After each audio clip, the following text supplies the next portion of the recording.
আজকে 14 বছর যে বুকে ব্যথা নিয়ে বেড়াচ্ছে আমার ভাইকে খুনি, সিরিয়াল খুনি শেখ হাসিনা জেলখানায় ঢুকে নিজ হাতে জবাই করে হত্যা করেছিল।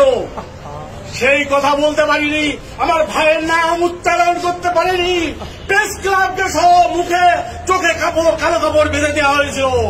আজকে আপনারা সেই সুযোগ এনে দিয়েছেন, সেই জন্য আজকে আমি এই কথা বলতে চাই যে আমার ভাইয়ের বিচার, আমার ভাইয়ের হত্যার বিচার চাই। শেখ হাসিনাকে ধরে এনে জন আদালতে ফাঁসির মাধ্যমে এই হত্যার বিচার করতে হবে। আর আমার ভাইয়ের নামটা আপনারা জানান, আমার ভাই জাতীয় বীর মেজর ফজলুল হুদা, জাতীয় বীর মেজর ফজলুল হুদা, জাতীয় বীর মেজর ফজলুল হুদা।